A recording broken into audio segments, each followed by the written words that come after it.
Buenos días, buenos días, buenos días, buenos días.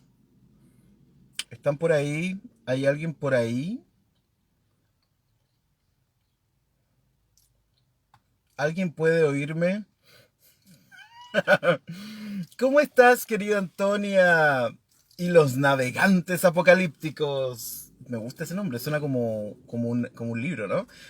Buenos días, buenos días. Ya estamos transmitiendo en vivo para todo el mundo.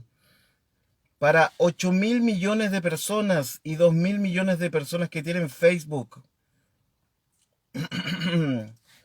¿Cómo están? ¿Cómo estás, querido Manu? Un abrazo, hermano, a la distancia. Ahí estoy, ahí estoy. Jonan González, buenos días, hermano. Y ahora estoy con computador, entonces voy a poder enviar el enlace porque ahora rajado. Lindo día, ¿cómo estás, Franklin? Franklin, me acordé de ti ayer, hermano. Te voy a decir inmediatamente porque dame un segundo. Gabriel Castillo, ¿cómo estás, hermano? Un abrazo para ti. Saludos, mamá también, Martel. Ruth Antes, Grego Aguilar. Buenas tardes, feliz. Ah, celebra Reyes hoy día, ya. Ok. Celebración, ¿no? Me voy a WhatsApp para poder. Ahí sí, ahí sí, ahí sí. Buenos días, aquí el enlace de la clase de hoy. Y ahí está. Vamos a enviar el enlace ahora mismo. Nos quedan 3 minutos, partimos a las 9:05, así que todavía tiene tiempo para preparar su rico desayuno. Apoc, aquí está. Em, ya, he enviado los enlaces correspondientes. Y em, Gabriel, un abrazo de año nuevo para ti. Guise dice, ¿se escucha raro o soy yo? El resto si puede corroborar esa información. Audio trabado, dicen. Me voy a escuchar yo mismo. Buenos días, aquí el enlace. Efectivamente.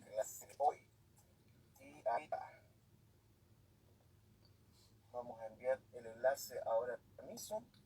Nos quedan 3 minutos, partimos ahora. Escucho efectivamente el audio trabado. Díganme ustedes si sigue así o no. Realmente suena mal. Ya, enviar los enlaces correspondientes. Y díganse, Orlando, por favor. Gabriel, un abrazo de año nuevo para ti.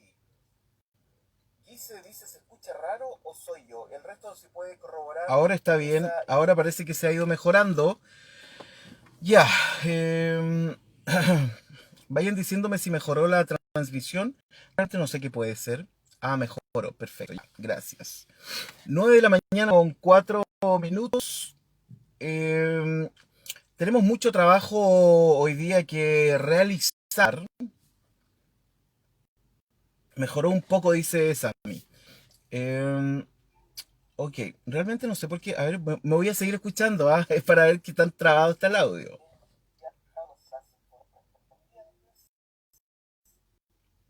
Es como una novela extraña.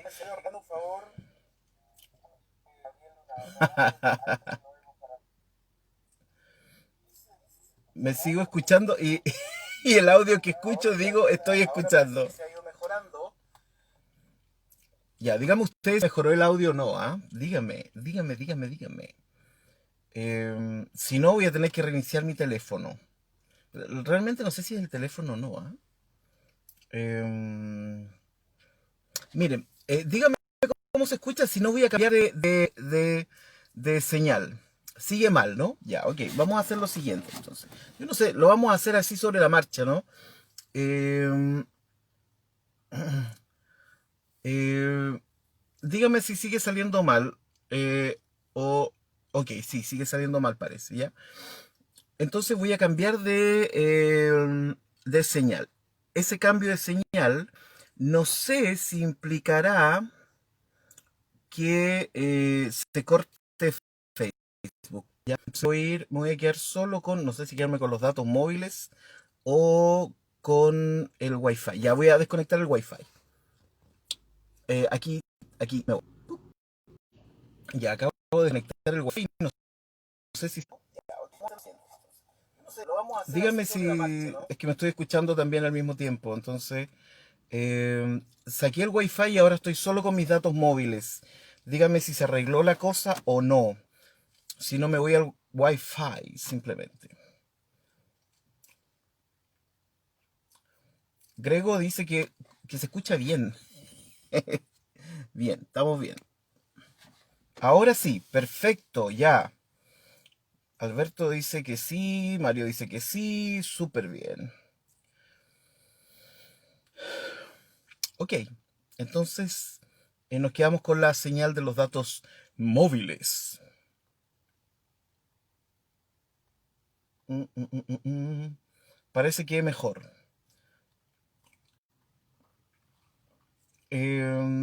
Ya, a ver, voy a escuchar. Si no me voy al Wi-Fi, simplemente. No, parece que ahí mejoró, ¿no? Grego dice... Ya, ok, parece que mejoró. Nos vamos a quedar con esa señal. Entonces, la señal del teléfono y los datos móviles. Mejoró el audio. Se te ve peor, pero se te escucha mejor.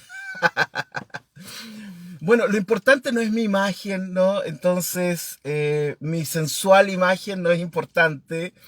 Eh, entonces, así les sirve para no poner la vista en los hombres, ¿no? Sino para, para escuchar, escuchar. Realmente, I don't know. No sé qué le pasan los monicacos de repente a este Facebook y que hace estas cosas. Pero ya, mejoró el audio en que la imagen es como, como de Nintendo. Turutut, turutut, que son simpáticos. ¿Ven? Estos momentos complejos de la transmisión eh, no te traerán nada los reyes, dice Gregoria. Bueno, vamos nomás entonces a lo que tenemos para el día de hoy y ustedes me van checando ahí como... Lo importante es que se escuche la clase, ¿no? No que me vea tan bien, digamos, pero sino que la clase se pueda escuchar. Hay harta gente que no alcanza a saludar por estar metido en este asunto de arreglar la transmisión. Así que, ya. Vamos a Apocalipsis capítulo número 14, entonces, y voy a leer los primeros 4 versículos que fue hasta donde llegamos el día de ayer. Ah, y déjenme decirles también que prácticamente por eh, una votación casi unánime, casi, ¿ya?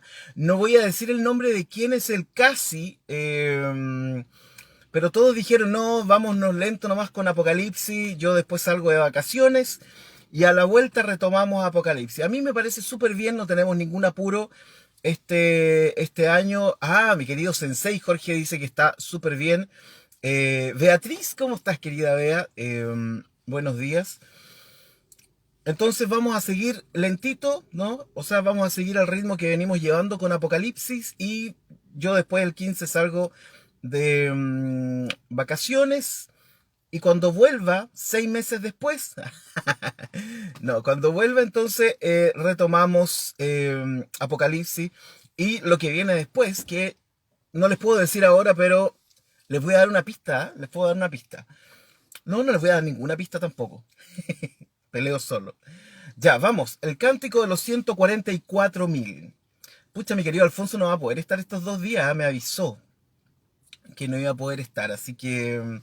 pero la Yossi parece que estaba. No sé, no me fijé entre todo este asunto de que la transmisión... anyways. Eh, después miré y he aquí el Cordero estaba en pie sobre el monte de Sión. Y ayer les canté además la canción de Bonnie M para que nos acordemos de eso. Y con él 144.000 que tenían el nombre de él y de su padre escrito en la frente. Hablamos bastante acerca de, una vez más, del tema del nombre. Yo siempre vuelvo a ciertos temas porque son temas recurrentes en la escritura, ¿no? Entonces el tema de los nombres es un tema recurrente en las escrituras. Entonces, por eso ya hablamos acerca de ello. Así que tenían el nombre de él y de su padre escrito en la frente. O sea, si esto fuera literal, estos 144.000 tendrían entonces en su frente escrito Yeshua. Ahora, dice su nombre, yo no sé si está el nombre completo, ¿no? Yeshua Bar Yosef. Una gran frente, ¿no? Para escribir Yeshua Bar Yosef. O simplemente Yeshua, si uno lo quiere. Por eso cuando uno lee estos textos, ¿no?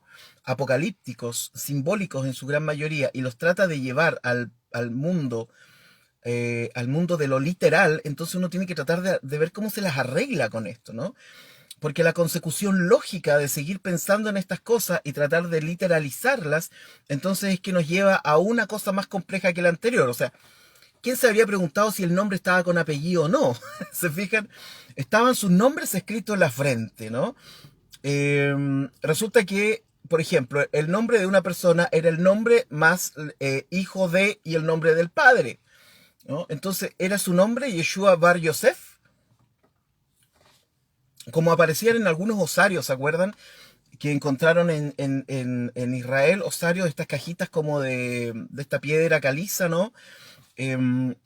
Encontraron uno que decía Yeshua, no me acuerdo si decía Bar Yosef o Ben Yosef, ¿no? Pero estaba escrito en arameo, ¿no? Yeshua Bar Yosef. Y bueno, ahí hay todo un debate acerca de si ese osario realmente, o sea, el osario era del siglo I, pero el debate era si la escritura en arameo la habían puesto después, ¿no? A la mala. Entonces estaba todo el debate, porque en el fondo lo que decía el osario era que ahí estaban los huesos de un tal Jesús, hijo de José, ¿no? Bueno, pero ahí volvemos nuevamente a nuestro texto. Cuando uno se empieza a hacer muchas preguntas, surgen estas cosas, ¿no? Y tenían el nombre de él y de su padre escrito en la frente. Solo el nombre, el nombre con el apellido. Esto es solo por ser odioso, nada más. Y el nombre del padre, uno también puede decir, bueno, era la versión larga que aparece en Éxodo cuando Dios dice, yo soy el que soy, que en hebreo es Heye, Asher, Eye, igual es larguito, ¿no? También tenía eso escrito tenían escrito en la frente los 144.000, o la versión, o la short version, ¿no? La versión corta, que sería el tetragramaton, ¿no? Entonces, por eso a mí me resulta mucho más fácil entender estos textos en términos de una metáfora, ¿no? En realidad lo que quisieran decir es que estos 144.000 tenían en su mente, ¿no? Tendrás en tu mente, ¿se acuerdan? Llevarás con todo tu corazón y tu mente, ¿no? En su mente tiene que ver con que tenían el tema de la salvación y el tema del yo soy el que soy, ¿no? Yo estaré siempre contigo. O sea, si mezclamos esos dos nombres, el de Jesús y el del Padre, lo que tenemos es la salvación siempre estará contigo, si uno quisiera hacerlo así, ¿no? Juntar esos dos nombres, ¿no? La salvación nunca te dejará, ¿no? Eh, por supuesto, eso significaría forzar un poquitito el texto, pero nos podría llegar a dar eso. Eh, Joaquín dice, el nombre escrito en los esclavos o símbolos de la familia dueña era típica de la época. Exacto. Bueno, decíamos hace unas clases atrás que los esclavos eran marcados también y los soldados romanos también. O sea, tener esta marca indica pertenencia, que tú perteneces a, ¿no? Más que el hecho de que la marca en sí misma sea el problema, el tema con la marca, ya sea el que vimos en el capítulo 13 del 666, todo lo que conlleva eso, el problema no es la marca en sí misma, sino que es el contenido social de la marca, es decir, el sentido de pertenencia de la marca. ¿Mm? Entonces, ese es... bueno, recordemos a Caín, ¿no? Caín también se le puso una señal para que el que lo encuentre no lo mate, ¿no? Entonces, ese es el sentido de las marcas. Más que la marca en sí misma, implica el sentido social o sociológico que implica esa marca. Por eso uno no se detiene en el símbolo, sino que en lo que simboliza, ¿no? El sentido, digamos, espiritual o social de lo que implica el símbolo. Bueno, sigamos. Versículo número 2. Y oí una voz del cielo como estruendo de muchas aguas y como sonido de un gran trueno, y la voz que oí era como de arpistas que tocaban sus arpas. Ayer hablamos acerca de esto. Versículo número 3. Y cantaban un cántico nuevo delante del trono, delante de los cuatro seres vivientes y de los ancianos, ¿no? Delante de ellos, delante del trono. El trono es una forma de decir Dios, ¿cierto? Delante de los cuatro seres vivientes y delante de los ancianos. Y nadie podía aprender el cántico sino aquellos 144,000 que fueron redimidos de entre los de la tierra. Fíjense que cuando hablamos del tema de la elección, ayer olvidé comentar esto. Al parecer, en el mundo de la Biblia existe una elección dentro de otra elección y dentro de otra elección. Es como que siempre se va eligiendo un grupo más chico dentro del grupo anterior, ¿ya? Y esto posiblemente está asociado al hecho de la categorización que existe en el mundo angélico, ¿no? Como en el mundo angélico, al parecer también hay ciertas jerarquías donde están los que están más lejos, ¿cierto? Podríamos decir el angelaje, solo unos pocos entenderán eso, ¿no? Está el angelaje, ¿no? Después está otro pequeño grupo, ¿no? Que es más reducido. Después está otro pequeño grupo, ¿no? Y después nos vamos acercando hacia los que están cerca de Dios, ¿no? Los cuatro seres vivientes, los 24 ancianos y los poderosos, ¿no? Y los ángeles superpoderosos de Dios, que serían los serafines y los querubines. Es como que no es llegar y acercarse a Dios, ¿no? No es como que parece que eso no existiera realmente. Y eso está de alguna forma contrapuesto con esta idea del sacerdocio universal que nosotros los protestantes siempre decimos, ¿no? Quiero leer la versión de Yuneman que puso ahí Samuel.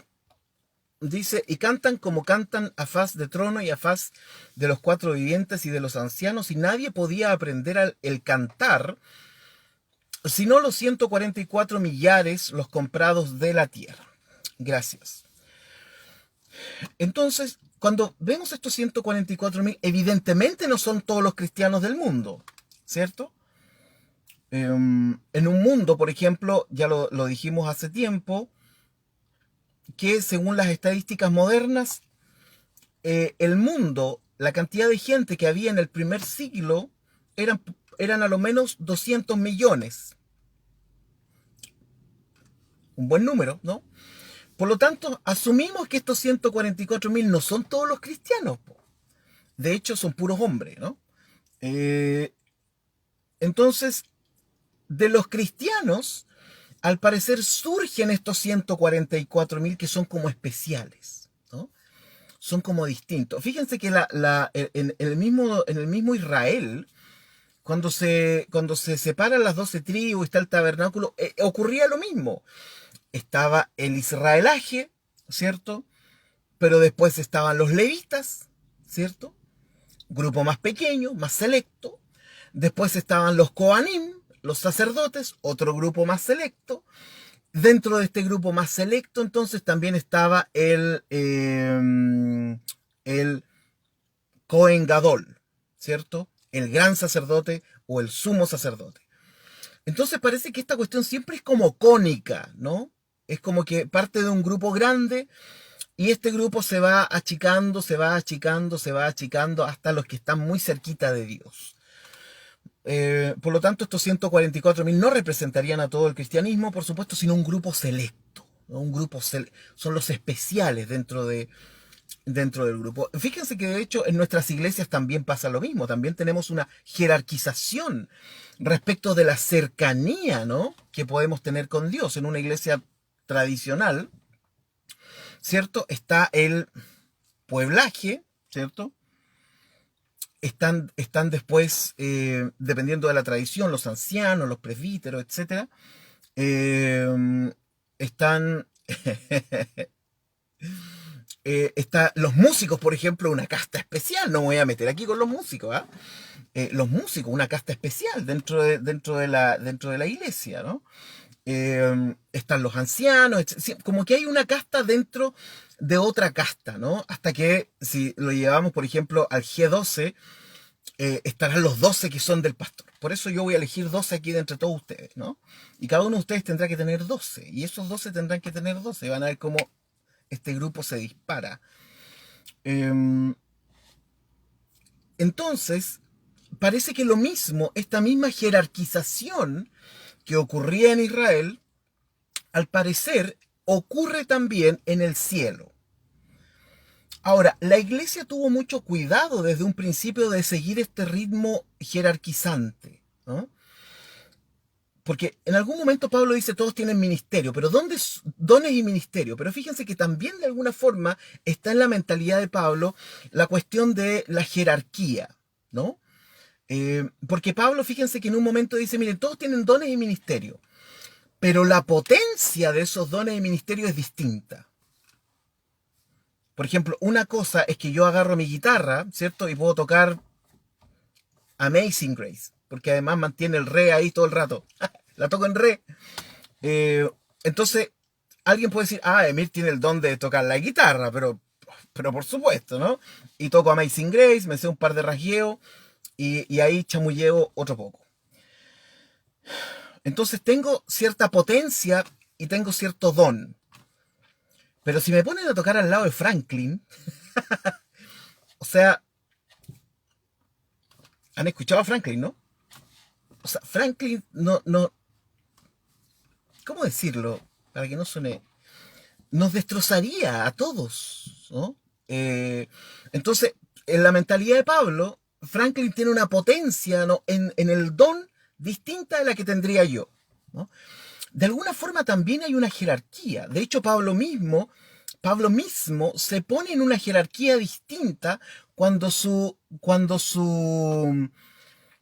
conversión es un encuentro directo con Jesús, que es distinto de las conversiones, que son conversiones por testimonio, ¿cierto? Porque alguien me contó, ahora yo creo, conversiones por haber visto un milagro, conversiones como no sé, la de, ¿cómo es que se llama este periodista que se convirtió, que hicieron una película después de él,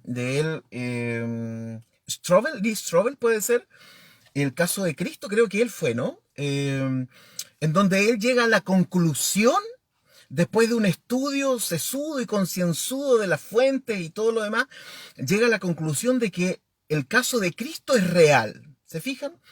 Entonces también hay ciertas jerarquías en este asunto.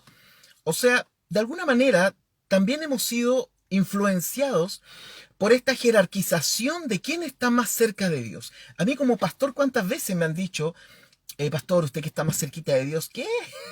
¿Qué? Yo no estoy más cerquita, más cerquita, ¿no? de Dios, y no sé realmente quién podría estar lejos de Dios, ¿no? Por eso para mí el sacerdocio universal es fundamental, ¿no? Es fundamental.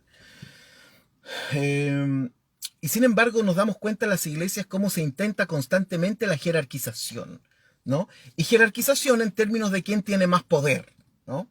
¿Quién tiene más poder? O sea, todos escuchamos, o quizás casi todos escucharon alguna vez la historia de uno de estos pastores gringos, ¿no? Que fue a la tumba de Catherine Kuhlman, creo que se llamaba, y como que recibió la unción que sintió subir de los huesos de ella, ¿no? Entonces, eso es un tema a considerar. Bueno, en el Apocalipsis, estos 144.000, también son un grupo selecto, ¿no? Es un grupo selecto respecto de los demás, ¿no? Y ahora vamos a repasar el por qué, ¿no? Y cantaban un cántico nuevo delante del trono y delante de los 4 seres vivientes y de los ancianos, y nadie podía aprender el cántico sino aquellos 144.000 que fueron redimidos de entre los de la tierra, ¿no? Es como lo que ocurre de alguna forma con el presbiterianismo duro, ¿no? Que creen que fueron elegidos de entre, ¿no? sin ningún mérito especial, según ellos, sino que simplemente porque Dios los quiso elegir para depositar en ellos la imagen de su gracia y misericordia, ¿no? Y ahí estaría la... Por eso los presbiterianos no ven este curso. Entonces, así funciona la jerarquización. Ahora, donde nos detuvimos ayer fue en el versículo número 4. Estos 144.000 son los que no se contaminaron con mujeres, pues son vírgenes. Estos son los que siguen al Cordero por donde quiera que va.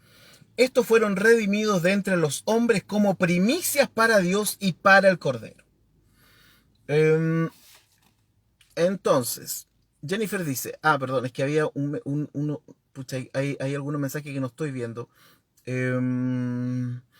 Samuel, ahora estaba pensando en el concepto de jerarquía desde la dimensión social del mundo antiguo también. Eso se respira en los textos, exactamente. Y Jennifer dice, pero entonces, ¿existen realmente los 44.000? Ya que se contrapone con la esencia de Dios con el concepto de salvación, de que cualquiera se puede acercar a Dios. ¿Dios tiene preferencias o es solo una idea de Juan en base a sus creencias? Uy, uy, uy. Ay, ay, ay. Eh, eh,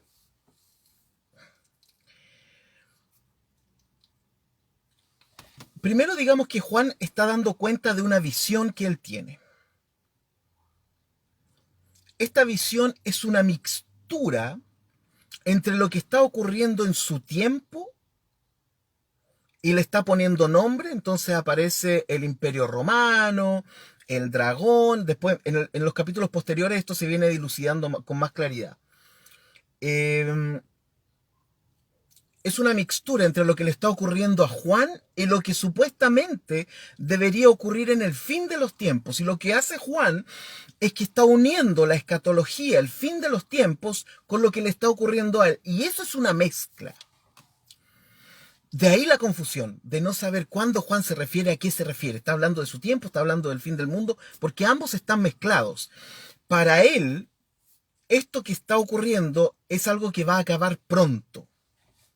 Ahora, dentro de esta visión, los 144.000 son reales en la mente de Juan. En la visión de Juan son reales. Son reales. Y como ocurre con los sueños son una mezcla, ¿cierto? Lo voy a decir patuamente, porque la verdad es que siempre el tema de los sueños es súper complicado. Pero los sueños son una mezcla entre experiencias que vivimos en el día. Es una mezcla entre soluciones que nuestra mente puede encontrar a ciertos problemas, ¿cierto? Hay gente que resuelve problemas cuando sueña. Y un montón de cosas más, y todo eso se mezcla. Exactamente lo mismo le ocurre a Juan. Cuando nosotros soñamos, ¿cierto? Nos trasladamos de un lugar a otro, volamos, etcétera. Estamos en un lugar conversando con alguien, de pronto estamos en otro, no nos dimos ni cuenta, y no es importante tampoco eso dentro del sueño. Bueno, en Juan pasa lo mismo, ¿no? Por eso son visiones, y por eso son visiones dentro de visiones, dentro de visiones. Entonces, en la visión de Juan, estos 144.000 existen. Existen. Y hasta ahí nosotros podemos decir eso. Si tú me preguntas, ¿esto existirá en el futuro? Realmente yo creo que no. Yo creo que esto es un símbolo simplemente de lo que está expresando Juan en términos de sus visiones. Y de hecho ya dijimos hace rato que en realidad este número de 144.000 posiblemente es un número que implica gran cantidad, ¿no? Pero a la Biblia le encanta, y a los escritores bíblicos por ese tiempo, les encanta ponerle como límite a los números. El 3, el 7, el 10, el 12, el 144.000, 12.000 por 12.000, etcétera, ¿no? Porque esa simbología tiene ciertas características positivas en la mente de las personas. Bien, estos son los que no se contaminaron con mujeres, pues son vírgenes, ya, pum, son hombres. Entonces, ahora, las interpretaciones de estos textos giran en torno a muchas cosas, sobre todo este tema de los 144.000 vírgenes, ¿no? Para algunos estos vírgenes son en realidad personas que no se han contaminado con idolatría, no necesariamente que tenga que ver con una cuestión sexual, ¿no?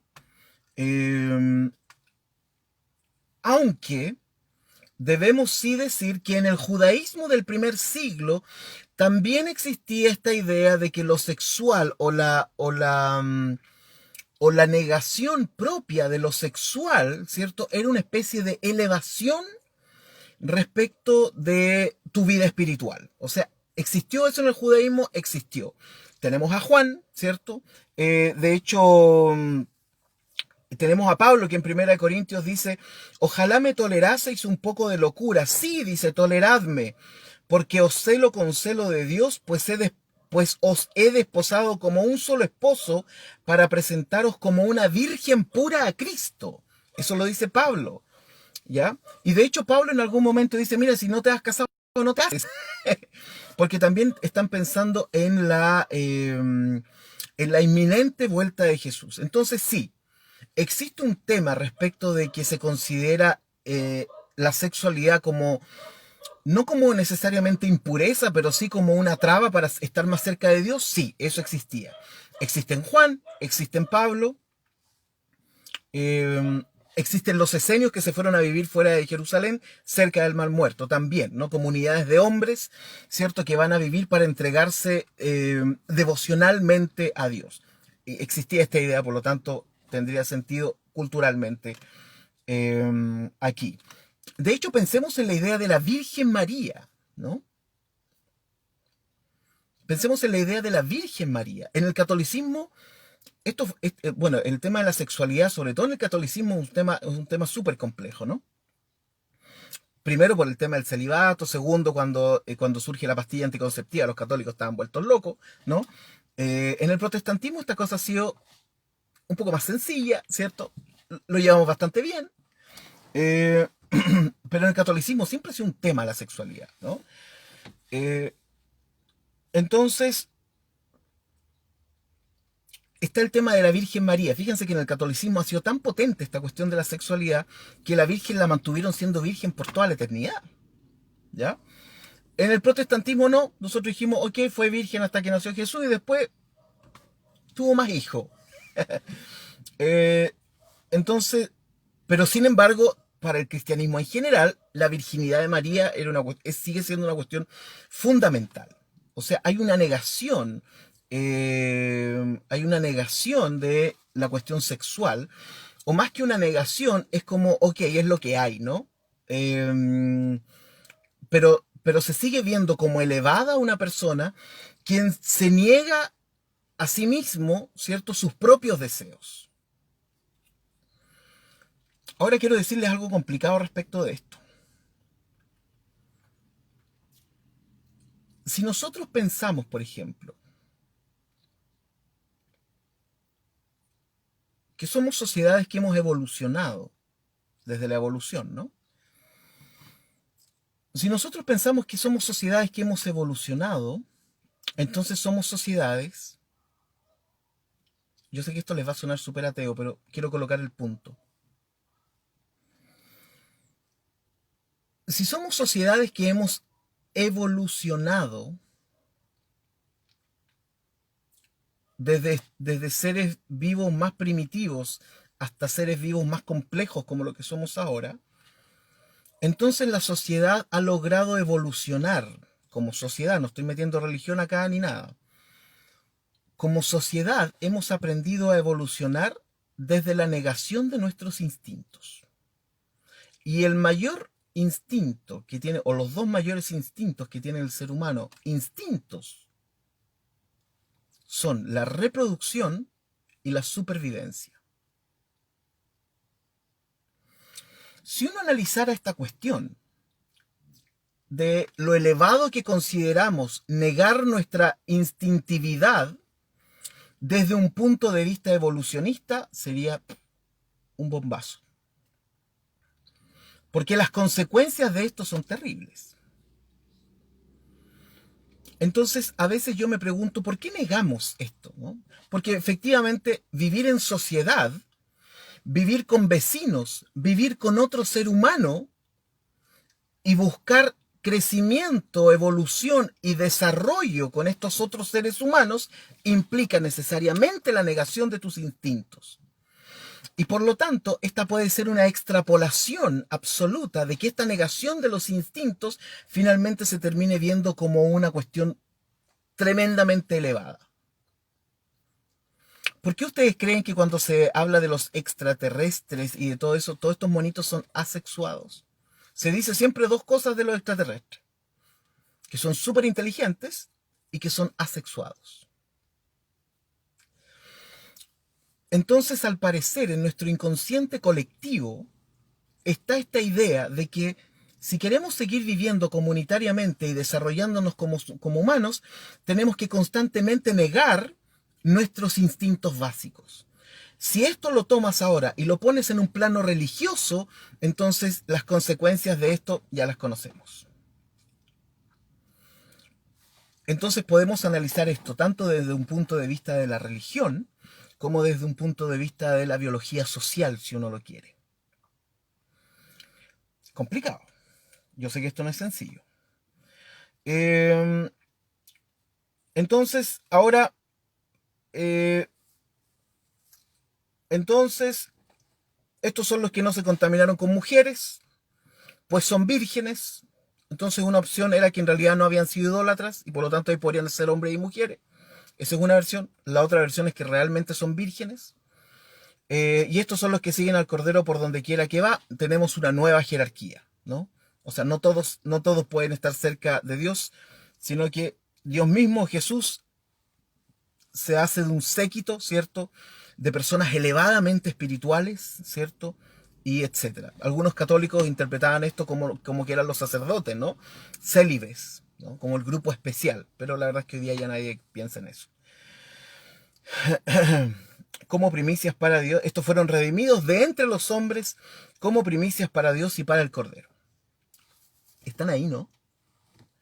Y en sus bocas no fue hallada mentira, pues son sin mancha delante de Dios. Fíjense que Eusebio escribió hace mucho tiempo de un mártir llamado Vetio Epágato, que justamente cuando fue martirizado se dijo, sigue al Cordero a donde va.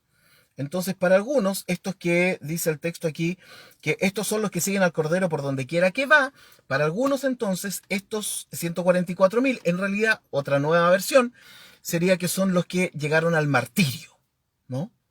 Al martirio siguiendo al Cordero. Por lo tanto, no es que sean vírgenes, sino que simplemente no son idólatras y han seguido a Jesús en su mismo camino, ¿no?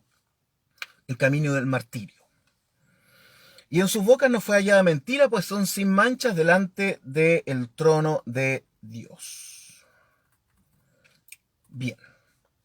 Versículo número 6. El mensaje de los tres ángeles. Vi volar por en medio del cielo a otro ángel que tenía el evangelio eterno para predicarlo a los moradores de la tierra, a toda nación, tribu, lengua y pueblo. Esto es súper interesante. Esto es súper interesante. Las preguntas que surgen de estos textos son tantas. Realmente uno los lee y dice, wow, aquí hay tanto, ¿no? Tanta carnecita para roer. Primero, la primera cuestión que yo me pregunto respecto de este texto. Por eso nosotros no podemos aplicar la literalidad, porque la literalidad nos lleva a otros caminos. Por ejemplo, uno lo primero que podría preguntarse es, perdón, pregunto, ¿están ahí, no? Es que no he visto interacción hace rato.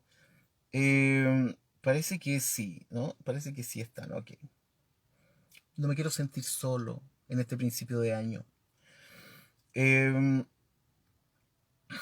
Entonces, lo primero que yo me pregunto es lo siguiente.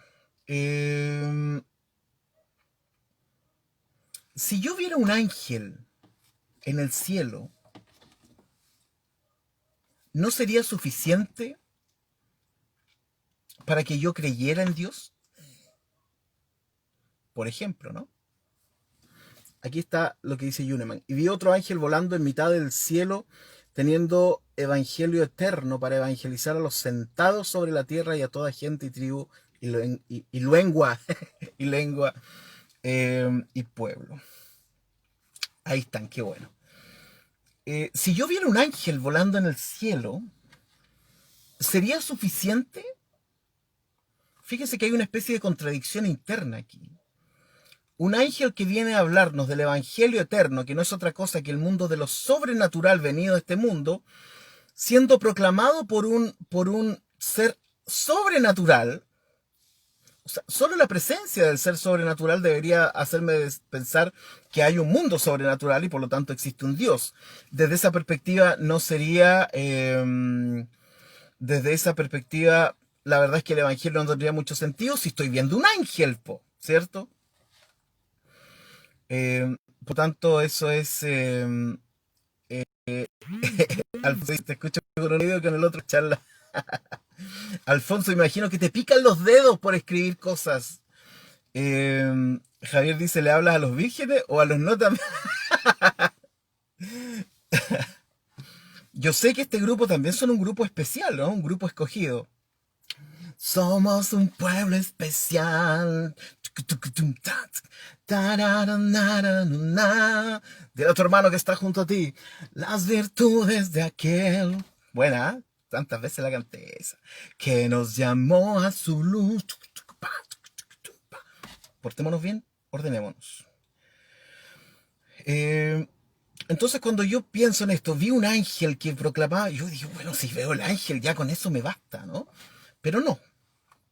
Eh, lo, que, lo que ocurre en muchos de estos textos es que lo sobrenatural, ¿se acuerdan cuando les contaba el otro día mi experiencia? Ahora me ve, ¡pup! Ahora no me ve. El asunto siempre está centrado en lo que se dice, ¿no? Por lo tanto, el ángel no tiene tanta importancia en términos de la conversión. Por eso los milagros y todo eso, en términos de conversión, nunca son demasiado potentes, ¿no? Porque, y de hecho Jesús mismo dice, tengan cuidado, porque al final de los tiempos van a venir varios haciendo señales y milagros. O sea, las señales y los milagros hay que tomarlos con mucha cautela. Mucha cautela, ¿no? Hay gente que como que le encanta esa cosa, como que se embriaga de ver señales y milagros. La verdad es que yo nunca he visto uno en estos términos fantásticos, ¿no? En estos términos así como que le creció un brazo, como que nunca lo he visto, ¿no? Entonces, y si lo viera, siendo pastor, eh, sigo siendo, sigo teniendo una forma muy crítica de acercarme a los hechos. Entonces, posiblemente, como una vez me preguntaron, ¿no? ¿Ustedes los luteranos hacen liberaciones? ¿Ma? ¿Ma qué cosa? Eh, entonces yo le dije a la persona, mira, la verdad es que si alguien viniera a pedirme una liberación, así, onda exorcismo, tengo el manual por si acaso. Eh, si alguien viniera, entonces yo lo mandaría al psiquiatra, al psicólogo, tendría conversaciones con la familia, etcétera. Trataría de hacer una indagación acerca de eso, ¿no? Una indagación científica, si uno quiere, profunda acerca de esas cuestiones, ¿no? Entonces, yo siempre tengo cuidado con las señales y los milagros, ¿no? Primero porque nunca he visto uno en términos como aparecen en YouTube. Esa es mi fuente, en mi bibliografía. Nunca lo he visto. eh, y por lo tanto me considero virgen de ver señales y milagros. No estoy diciendo que no existan. Si usted ha visto, bien. Si eso le ha reafirmado la fe, mejor aún.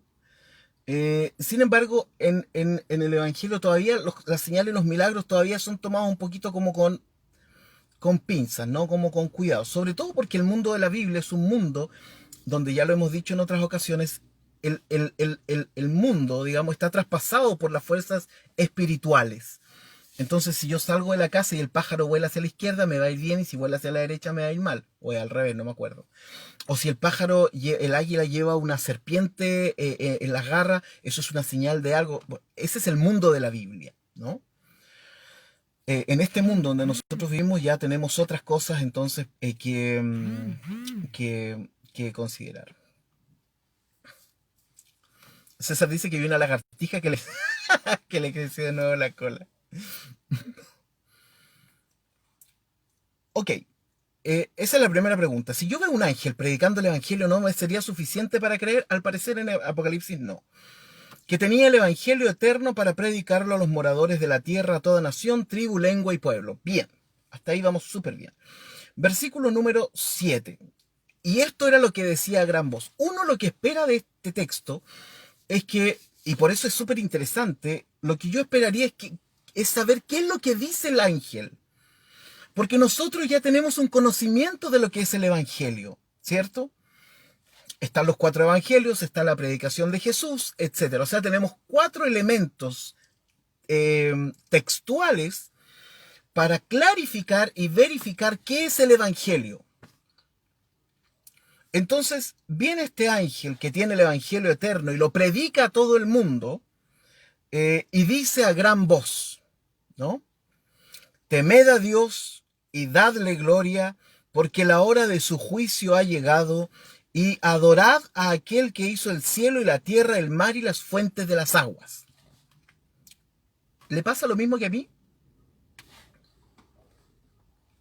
Eh, Carolina dice, escuché la voz audible de Dios en mi bautismo en un río de Costa Rica, como una fuerte, como un trueno, me hizo llorar sin parar. Mira, bella experiencia. Eh, a mí me hace ruido este texto. Por eso a veces me pregunto si es tan bueno hacer tantas preguntas al texto. Y se los digo en serio, ¿ah? Yo sé que hay personas que esto les cuesta, ¿no? Y que prefieren leer el texto y dejarlo ahí nomás, y está bien. Porque cuando uno se acerca con muchas preguntas al texto, una pregunta te lleva a otra pregunta. De hecho, hablando de la virginidad, Raymond Panikar dice en su libro Hermenéutica, Mito, Fe y Hermenéutica, que cuando tú te atreves a hacer preguntas, de alguna forma vas perdiendo la virginidad, ¿no? Entonces, eh, viene un ángel volando que viene a predicar el Evangelio, se lo dice a los moradores de la tierra, y este Evangelio es, temed a Dios, dadle gloria, adorad a aquel que hizo el cielo y la tierra.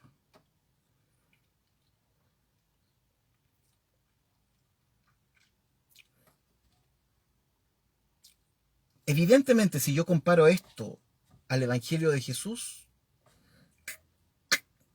como que no tengo cómo realmente, eh, o en un 100%, ¿cierto? No tengo cómo unirlo. No es que temed a Dios, dadle la gloria y adorar a Dios no tiene que ver con el Evangelio. Pero yo creo que nunca tenemos que perder de vista el Evangelio. Porque cuando perdemos de vista el Evangelio, surge la teología. Es decir, el Evangelio es el discurso de Dios. La teología es lo que nosotros discurseamos acerca de Dios. Son dos cosas distintas. Lo voy a repetir para que lo anote ahí en su libreta. El Evangelio es el discurso de Dios. La teología es el análisis que nosotros hacemos de este discurso. O es nuestro discurso acerca de Dios. No son la misma cosa. De hecho, cuando nosotros vemos lo que ocurre después del Evangelio, ya en el libro de los Hechos, en las cartas de Pablo, etc., etc., etc., nos damos cuenta que se pasa del Evangelio de Dios al Evangelio de los seres humanos. Pasamos de lo que dice Jesús respecto de Dios a lo que dicen los hombres respecto de lo que Dios dice. Y ahí es donde yo personalmente, siempre debo tener mucho cuidado. Nunca quiero alejarme del Evangelio. Porque fácilmente paso del Evangelio de Dios a la teología. Del discurso de Dios a mi discurso sobre Dios. Y eso yo nunca debo olvidarlo. El Evangelio es el discurso de Dios. Y ese discurso de Dios tiene un nombre, ¿cierto? Y tiene una acción. Jesús. Cuando yo salgo de los límites del Evangelio, yo comienzo a hacer teología porque empiezo a discursear acerca de Dios. Y este discurseo que yo haga acerca de Dios va a tener que ver con mis propios puntos, con mi propia hermenéutica, con mis propias, si no tomé desayuno, si tomé desayuno, si estoy enojado con los presbiterianos, no estoy enojado, si estoy... bla, bla, bla, bla. Entonces, cuando salimos de ese límite, no digo que no lo hagamos, pero siempre hay un yo debo esperar y debo considerar. Porque además al ser humano, realmente el Evangelio no le llama mucho la atención.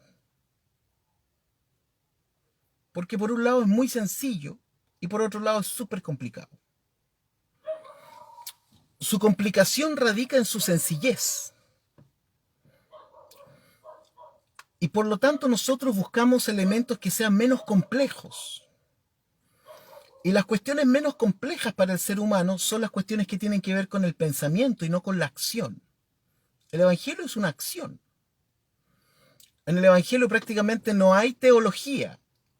El Evangelio es el discurso de Dios, la pragmatización de Dios. Después del Evangelio viene la teología. Eh,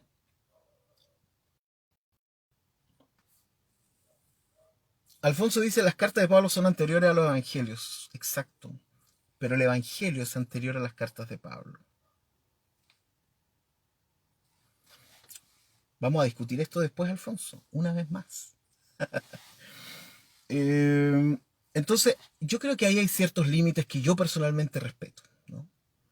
Cuando yo veo a un Juan diciendo que un ángel dice que viene a predicar el evangelio, y este evangelio tiene que ver con cuestiones cúlticas, con cuestiones litúrgicas, yo digo, no ustedes, no, yo lo digo, ¿no? Yo digo, no, espérate, yo quiero volver al evangelio. En el evangelio no hay cuestiones litúrgicas en estos términos. En el Apocalipsis sí, ¿no? Y respeto a Juan, y está bien. Incluso si yo quisiera llegar un poco más lejos, diría, bueno, este es el evangelio de Juan, ¿no? Este es su evangelio, adorar a Dios, ¿no? Porque claro, su contexto es los que adoran a la bestia. Entonces, en su contexto, Juan dirá, bueno, lo contrario entonces es, lo contrario de esto entonces es adorar a Dios, adorar a la bestia o adorar a Dios. Además que el Apocalipsis está escrito en clave binaria, ¿no? Entonces, o es lo uno o es lo otro.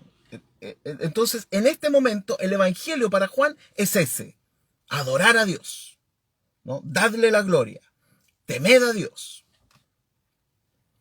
Yo necesito volver a los evangelios, al de Jesús, ¿no? Eh, Antonia hizo un resumen, evangelio, discurso de Dios, teología, sí, tal cual.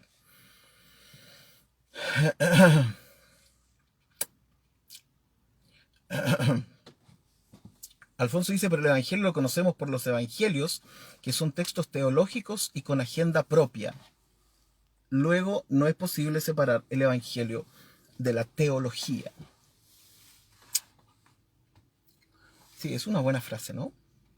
Es una buena cosa. Yo respondería a eso desde que efectivamente el Evangelio es escrito por hombres, ¿cierto?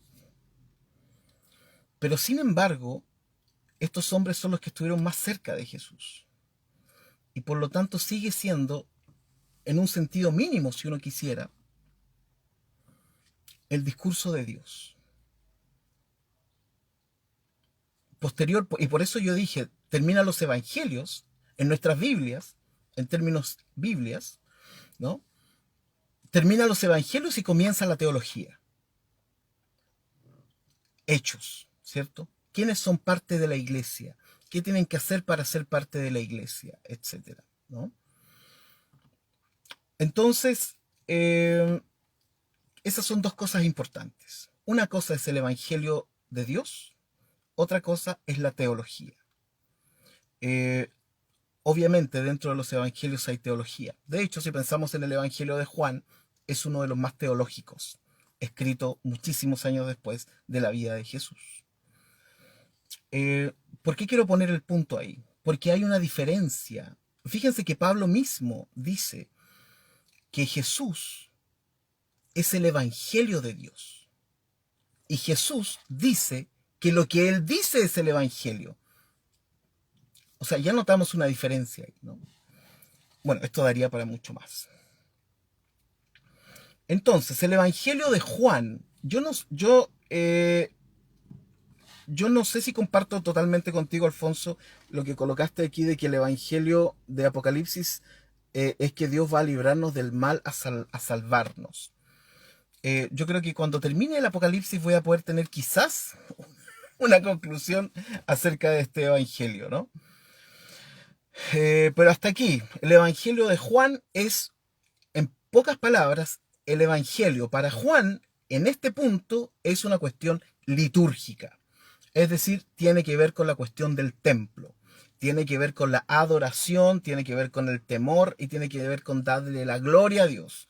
Y esa es una cuestión litúrgica, ¿no?